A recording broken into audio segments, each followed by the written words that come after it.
이 시간 은혜 받으실 하나님의 말씀의 제목은 예수님은 누구이신가? 마가복음 8장 27절로 34절입니다. 예수와 제자들이 빌립보 가이사라 여러 마을로 나아가실세 길에서 제자들에게 물어 이르시되 사람들이 나를 누구라 하느냐? 제자들이 여쭤와 이르되 세례 요한이라 하고 더러는 엘리야 더러는 선지자 중에 하나이다. 또 물으시되 너희는 나를 누구라 하느냐? 베드로가 대답하여 이르되 저는 그리스도시니이다 하매 살아계신 이에 자기의 일을 아무에게도 말하지 말라 경고하시고 인자가 많은 고난을 받고 장로들과 대제사장들과 서기관들에게 버림받아 죽임을 당하고 사흘 만에 살아나야 할 것을 비로소 그들에게 가르치시되 드러내놓고 이 말씀을 하시니 베드로가 예수를 붙들고 항변하며 예수께서 돌이키사 제자들을 보시며 베드로를 꾸짖어 이르시되 사단아 내 뒤로 물러가라.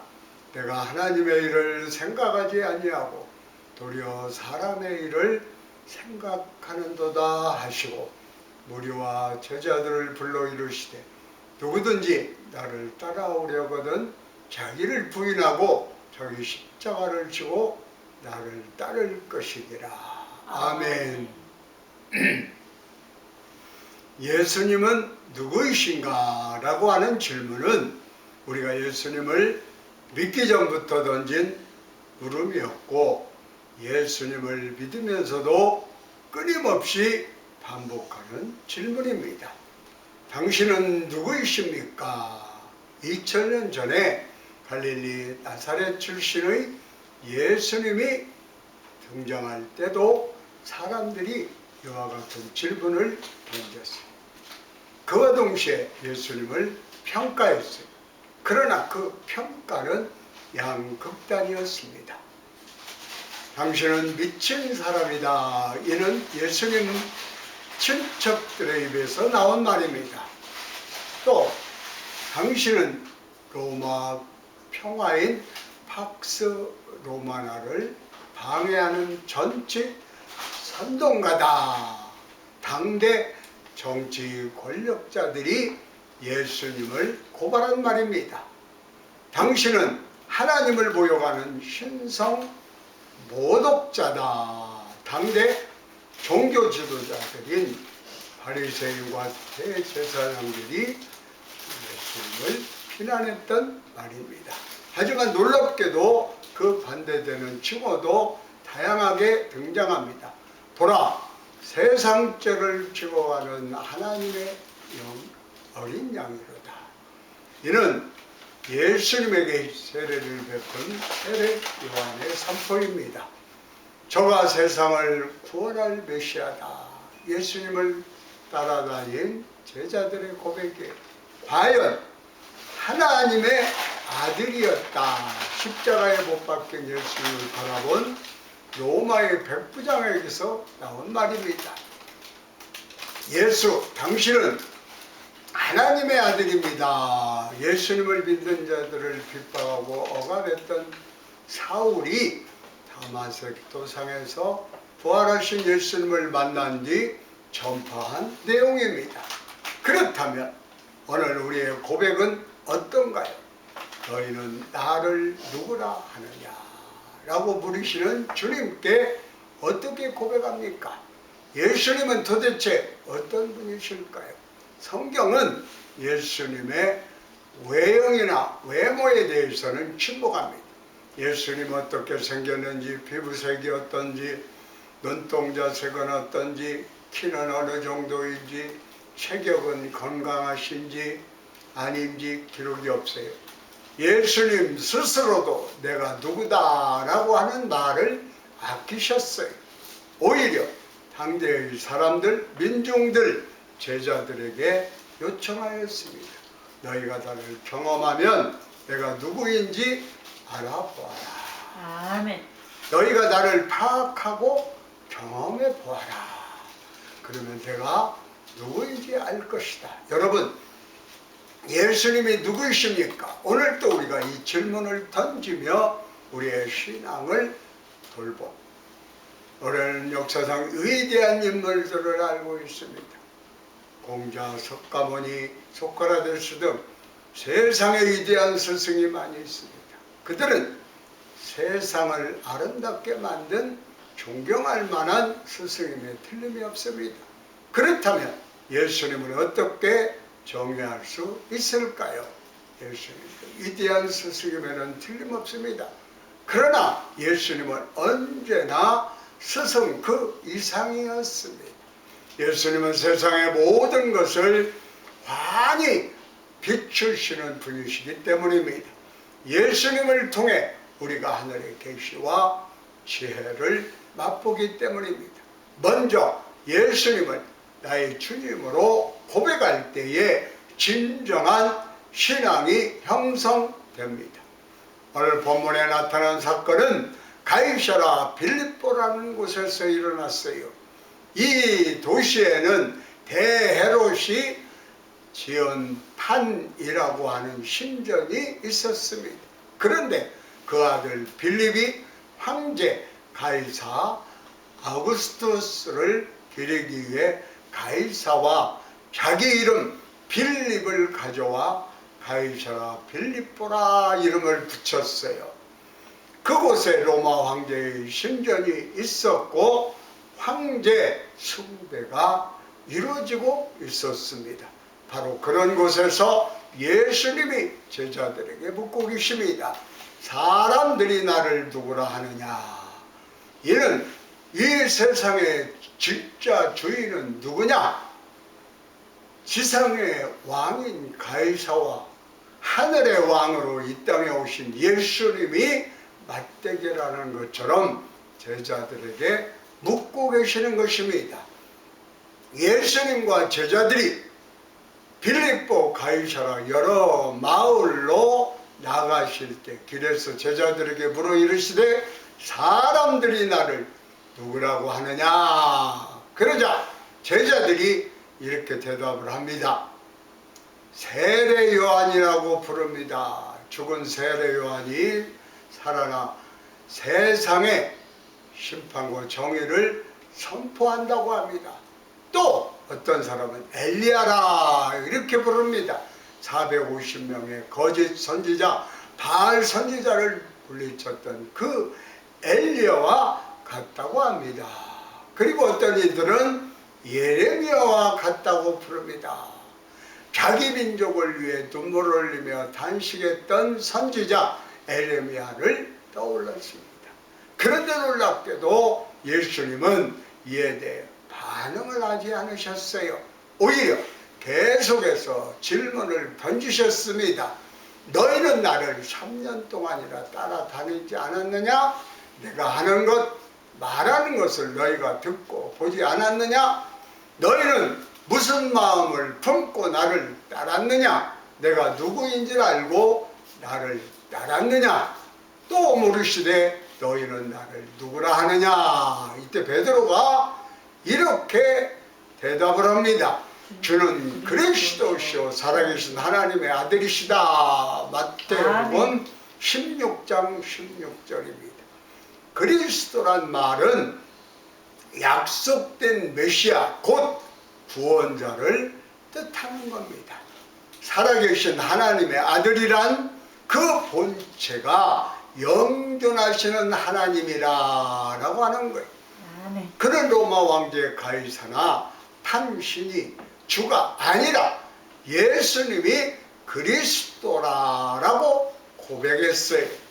이 신앙 고백은 신앙의 근본이 되는 아주 임포턴트 중요합니다. 사람이 마음으로 믿어 의에 이르고 입으로 시인하여 구원에 이르느니라 라고 로마서 10장 10절에서 말씀하고 있어요. 우리가 예수님을 마음으로 믿어 의에 이르고 입으로 고백할 때에 우리가 죄로부터 구원받고 하나님의 자녀가 됩니다. 이 신앙 고백은 구원의 기초요 신앙생활의 출발점인 것입니다. 이 신앙 고백을 하게 될 때에 예수님과 나와의 관계는 구주와 죄인, 주인과 종의 관계가 됩니다. 또 이 신앙 고백을 하게 되면 나는 더 이상 세상에 속한 자가 아니라 하나님께 속한 하나님의 자녀가 됩니다. 할렐루야. 아멘. 베드로가 이런 신앙 고백을 하게 된 것은 하나님의 계시로 말미암은 거예요. 예수님께서 대답하여 이르시되 바요나 시몬아 내가 복이 있도다. 이를 내게 알게 하니는 혈육이 아니요 하늘에 계신 내 아버지시니라. 마태복음 16장 17절에 말씀하고 있어요. 바울은 영광의 하나님께서 지혜와 계시의 영을 주실 때만이 하나님을 알 수 있다고 했습니다. 에베소서 1장 17절입니다. 지혜와 계시의 영은 겸손한 자에게만 주시는 하나님의 선물입니다. 마태복음 11장 27절에 말씀하고 있습니다. 예수님은 베드로의 신앙 고백을 기초로 교회가 세워지게 되는 것입니다. 그 교회는 내 교회 곧 예수님의 교회라고 말씀하여 또 내가 내게 이르노니 나는 베드로라 내가 이 반석 위에 내 교회를 세우리 엄부의 건세가 이기지 못하리라. 마태복음 16장 18절입니다. 교회란 헬라어로 에클레시아라고 해서 위로부터 부르다, 칼레오 이것이 합쳐져서 에클레시아 세상에서부터 하나님의 나라로 부르심을 입은 자들의 공동체라고 말씀하고 있습니다. 하나님은 자신을 그리스도로 믿고 고백하는 이들을 하나님의 백성으로 삼으시고 교회로 세우신 것입니다. 음부의 권세란 죽음을 통하여 죽음의 세력을 잡는 자 곧 마귀를 멸하시며 히브리서 2장 14절에 말씀하고 있습니다. 이 말씀은 사단은 처음부터 교회가 세워지는 것을 막으려고 공격하지만 결코 마귀와 교회를 이길 수 없다는 거예요. 하나님의 영원은 교회는 그래서 영원하는 겁니다. 예수님은 베드로와 같이 신앙 고백을 한 자에게 뭘 주시래요? 천국 열쇠를 주겠다 그랬어요. 내가 땅에서 무엇이든지 매면 하늘에서도 매일 것이요 내가 땅에서 무엇이든지 풀면 하늘에서도 풀리리라. 이 말씀은 복음 전하는 자의 권세에 대한 말씀입니다. 하나님은 복음 전하는 자들을 통해 구원 역사를 이루어 가십니다. 복음 전하는 자가 복음을 전하면 구원의 역사가 일어나지만 복음을 전하지 않으면 영원히 멸망할 수밖에 없으니 복음으로 인하여 믿는 자 천국, 불신자 지옥이라고 하는 역사가 일어납니다. 이처럼 복음 전하는 자는 보통 사람이 아닙니다. 그만큼 복음에는 큰 비밀이 있어요. 예수님은 아직 십자가와 부활을 통해 복음이 완성되지 않았기 때문에 예수님이 그리스도임을 아무에게도 알리지 말라고 경고하셨습니다. 그러면 예수님이 어떻게 그리스도가 되시는가? 이때로부터 예수 그리스도께서 자기가 예루살렘에 올라가 장로들과 대제사장들과 서기관들에게 많은 고난을 받고 죽임을 당하고 제3일에 살아나야 할 것을 제자들에게 비로소 나타나시니 라고 마태복음 16장 21절에 말씀하고 있습니다. 이 말씀은 고난의 메시아에 관한 이사야의 예언을 근거하고 있어요. 그는 멸시를 받아 사람에게 버림받았으며 간고를 많이 겪음 질고를 아는 자 마치 사람들이 그에게 얼굴을 가리는 것 같이 멸시를 당하였고 우리도 그를 귀히 여기지 아니하였도다 라고 이사야서 53장 3절에 말씀하고 있습니다. 예수님의 죽으심은 예언의 성취요 하나님의 뜻에 대한 순종입니다. 예수님은 우리 죄를 대속하기 위해 십자가에서 몸찍이시고 피 흘리시고 죽기까지 하셨습니다. 이를 통해 예수님은 우리의 주요 그리스도가 되셨습니다. 예수님은 죽으심을 통해 주의 주가 되시고 왕의 왕이 되셨습니다. 사람들은 많은 문제를 안고 살아갑니다. 18세기 프랑스 사상가 라멘에는 인간이 가질 수 있는 세 가지 유혹이 있다. 그것에 먼저 거칠고 강렬한 육체적인 욕망, 그 다음에는 스스로 높이고자 하는 교만, 셋째는 격렬하고 불순한 이기심이다 라고 그랬어요. 성경에서 이를 육신의 정욕, 안목의 정욕과 이생의 자랑이라고 요한일서 2장 66절에 말씀하고 있습니다. 나란 존재는 거룩함과는 너무 먼 존재입니다. 나란 존재는 추하고 정욕과 자기 자랑과 교만과 이기적인 욕망으로 가득 차 있어요.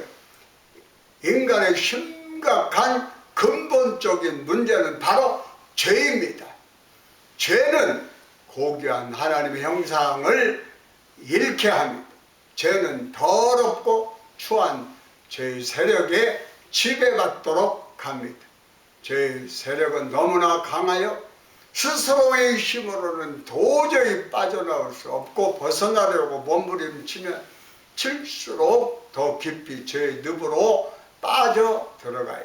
그래서 사람들은 죄를 미워하면서도 원하지 않게 강렬한 육체적 욕망, 높이고자 하는 교만, 격렬하고 불순한 이기심으로 살아갑니다. 하나님은 이런 우리를 불쌍히 여겨서 죄로부터 구원할 메시아를 보내주시겠다고 약속하셨어요. 그런데 죄의 문제를 해결하기 위해서는 반드시 그 대가를 지불해야 해요. 죄의 대가는 곧 죽음입니다. 피 흘림이 없은즉 죄사함이 없다라고 히브리서 9장 22절에서 말씀하고 있습니다. 구약시대에는 죄를 용서받기 위해 양이나 염소 등 짐승을 잡아 피를 흘렸습니다. 그런데 이는 장차 올 그리스도의 속죄를 위한 예표로 그 효과는 일시적이요 제한적입니다. 그래서 죄를 지을 때마다 계속 양을 잡아 피를 흘림의 제사를 드려야 했어요. 하나님의 때가 되자 독생자 예수님을 하나님의 어린 양으로 보내셨습니다. 예수님을 십자가에 못 박혀 돌아가게 하심으로 죄 속에 피를 흘리셨습니다. 예수님은 십자가를 지시기 전에 제자들에게 십자가에서 흘리실 피의 의미를 말씀해 주셨습니다. 이것은 죄사함을 얻게 하려고 많은 사람을 위하여 흘리는 바 나의 피 곧 언약의 피니라 라고 마태복음 26장 28절에서 말씀하고 있습니다. 예수님의 피는 우리의 피를 위한 대속의 십자가입니다. 예수님은 십자가의 죽음으로 끝나지 않고 3일 만에 부활하셨습니다. 예수님은 죽음을 이기셨습니다.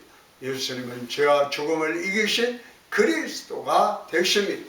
다른 예로서는 구원받을 수가 없으니 천하 사람 중에 구원받을 만한 다른 이름을 우리에게 주신 일이 없음이라 그랬어요. 사도행전 4장 12절입니다. 하나님은 인간이 구원받을 수 있는 다른 길을 우리에게 주시지 않았어요. 예수님만이 우리의 유일한 구원의 길입니다. 그런데 사람들은 왜 꼭 예수님만이 유일한 그리스도이신가? 다른 것도 그리스도 구원자가 될 수 있지 않은가라고 반응합니다. 사람들은 예수님 외에도 그리스도 구원자가 있다고 생각합니다. 당시 목양을 하는 사람들에게는 탄신이 자신의 구원자로 생각했어요. 농경을 하는 사람들은 바알이 자신들의 구원자로 생각했습니다.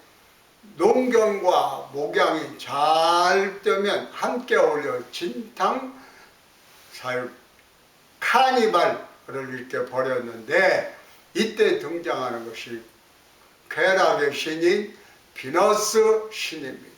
그리고 명예와 권세를 얻기 위해 로마 황제를 구원자로 생각했어요. 요즘도 이전과 동일합니다. 요즘 사람을 지배하는 것은 만몬, 즉 하나님과 대립되는 우상을 만몬이라고 해요. 또 돈과 권세, 그리고 쾌락입니다. 사람들은 돈이면 다인 줄로 생각합니다. 그러나 돈이 결코 인생의 목표나 목적이 될 수가 없어요. 권세가 인생의 구주가 될 수가 없어요. 권세와 쾌락은 순간적인 기쁨을 줄지는 모르지만 영원한 행복을 주지는 못합니다. 예수님만이 하나님과의 바른 관계인 의요, 이웃과의 화평, 그리고 자신의 내면의 희락을 줍니다. 로마서 14장 17절이지. 오직 예수님만이 진리가 되시고 생명이 되시고 또 능력이 되시는 겁니다. 예수님을 그리스도로 고백하는 곳에 구원이 있습니다. 예수님은 우리의 그리스도입니다. 예수님은 유일한 생명의 구주요 참 경배의 대상이 되십니다. 예수님은 지금 우리에게 부르십니다. 너는 나를 누구라고 하느냐?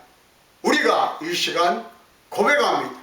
예수님은 나의 그리스도시요 살아계신 하나님의 아들이십니다.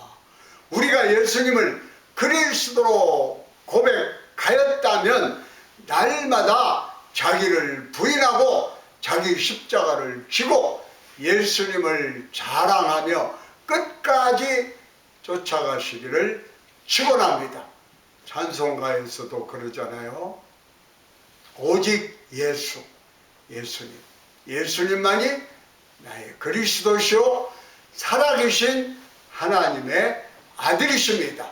이를 고백하며 예수 그리스도를 자랑하며 살아가는 여러분 모두가 되시기를 축원합니다. 아멘.